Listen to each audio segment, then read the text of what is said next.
Assalamualaikum warahmatullahi wabarakatuh. Halo semua, selamat bertemu kembali masih di channel yang sama dan program yang sama English Lab, dan kali ini saya baru ingat bahwa kita ternyata belum ada bahas tentang partuturan gitu ya dalam bahasa Inggris. Jadi kita ini semua kan anak di Raja Boruni Raja ya, jadi harus bisa bertutur sapa ke keluarga. Jadi baik, kita mulai saja. Bagaimana cara bertutur, bagaimana atau panggilan apa yang mau kita sematkan ke different members of the family di keluarga kita. Alright, silakan disimak dan dicatat kalau perlu ya. Baik, kita mulai dari kata yang pertama. Oh ya, by the way, saya hanya akan fokus pada panggilan-panggilan yang tidak familiar, mungkin yang tidak biasa kalian dengar, karena yang biasa kalian dengar seperti mother, father, grandmother, dan grandfather itu udah biasa lah ya. Saya akan fokus pada sesuatu yang mungkin jarang kalian dengar, tapi terutama karena adat kita ini sangat kaya ya dengan kekeluargaan gitu. Jadi menurut saya ini perlu. Jadi silakan disimak baik-baik. Kita mulai dari kata yang pertama. Great grandfather. Jadi kalau grandfather itu adalah kakek kita, great grandfather adalah kakeknya kakek kita. Pokoknya yang di atasnya, generasi di atasnya. Kita sebut dengan great grandfather. Dan kalau perempuan ya great grandmother. Kita lanjut dengan persepupuan. Jadi kalau anak dari udak kita, bob kita, itu kita sebut dengan cousin. Sebenarnya aslinya adalah first cousin. Dan itu adalah anak dari adik atau abang dari orang tua kita. Itu kita sebut dengan first cousin. Nah, kalau anak dari sepupu orang tua kita, baik dari pihak ayah maupun ibu, itu kita sebut dengan second cousin. Paham ya? Ini silakan dibayangkan kira-kira siapa ini orangnya yang mau kita sebut dengan first cousin dan siapa yang mau kita sebut dengan second cousin. Tapi kuncinya adalah kalau orangnya adalah anak dari adik atau abang orang tua kita, ini boleh dari pihak ayah maupun pihak ibu, maka itu kita sebut dengan first cousin. Tapi kalau sudah dari anak dari sepupu orang tua kita, ya kan, artinya sudah bukan saudara kandung orang tua kita lagi, sudah sepupu ini. Ya, itu kita sebut dengan second cousin. Oke, lihat ya bedanya. Silakan dibayang-bayangkan ini kira-kira siapa ini namanya yang layak kita sematkan label first cousin dan second cousin ini di keluarga masing-masing. Itu sudah berapa tadi? 3 ya berarti ya. Jadi great grandmother, great grandfather itu satu, kemudian first cousin dan second cousin. 3. Kita lanjutkan dengan yang keempat. Kata yang keempat ini adalah cousin first removed. Nah, ini apa lagi gitu ya. Nah, cousin first removed ini adalah orang-orang yang sebenarnya itu secara umur itu lebih sepantaran, lebih satu generasi ke orang tua kita. Tapi karena adat dan hubungan yang complicated ini, akhirnya kita manggil orang yang sudah tua ini, yang sebaya orang tua kita itu dengan sebutan abang atau kakak. Orang seperti ini kita sebut dengan cousin first removed. Artinya sepupu sekali dihapus. Kenapa sekali? Karena satu kali dia beda generasinya dengan kita. Nah, kalau sempat dua kali beda generasi dengan kita, itu disebut dengan cousin twice removed. Artinya twice-nya itu menandakan bahwa bedanya adalah dua generasi. Kalau cousin first removed itu berarti bedanya adalah satu generasi. Nah, ini silakan kembali dibayangkan siapa kira-kira orang yang compatible untuk masuk ke kategori ini di keluarga masing-masing ya. Yang kelima, nah siapapun di keluarganya itu yang punya sosok yang sangat dihormati dan dialah istilahnya yang pendapat dialah yang paling diperhitungkan ketika ada acara-acara besar di rumah. Nah, itu biasanya kita sebut dengan matriarch or patriarch.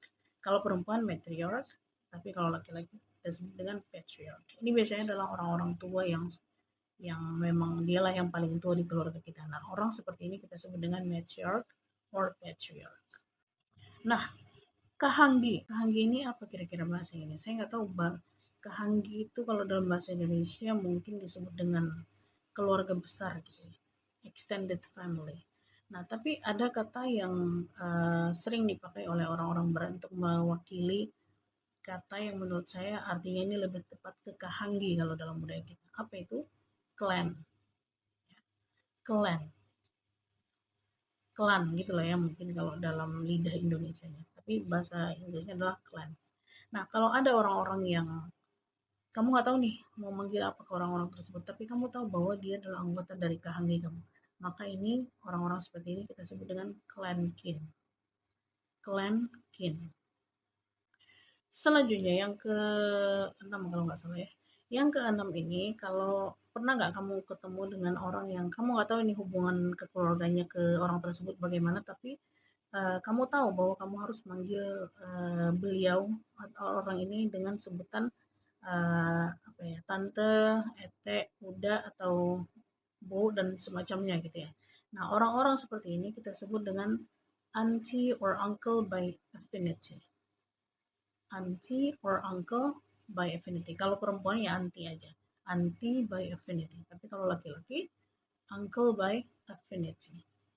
Yang ketujuh, ada nggak di keluarga kalian tuh satu orang yang dia tahu hubungan kekeluargaan ke orang-orang yang ada dimanapun ya, selama itu masih berhubungan dengan keluarga kalian, dia tahu ini hubungannya bagaimana dan dia tahu kalian harus manggil apa ke orang tersebut dan kira-kira apa ya relasinya dengan nenek moyang kita itu apa dia tahu.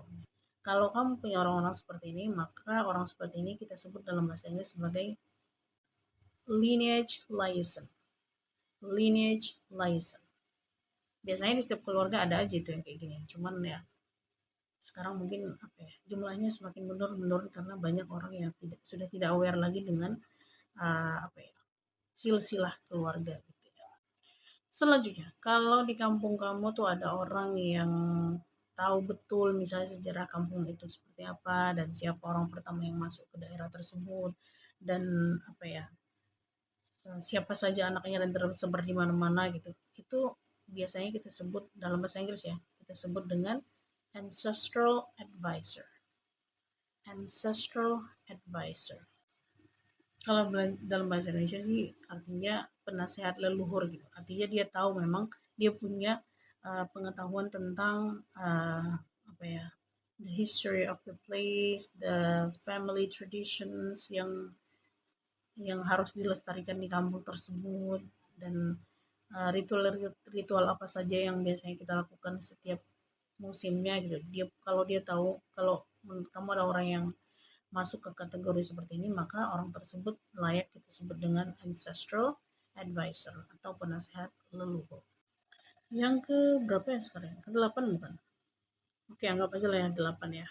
Jadi yang ke-8 ini adalah istilah yang kita sematkan untuk orang-orang yang berasal dari satu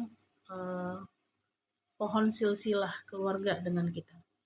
Tapi misalnya kamu nggak tahu ini di saat ini karena belum dipelajari silsilahnya, kamu belum tahu dia ke orang ini mau manggil apa gitu.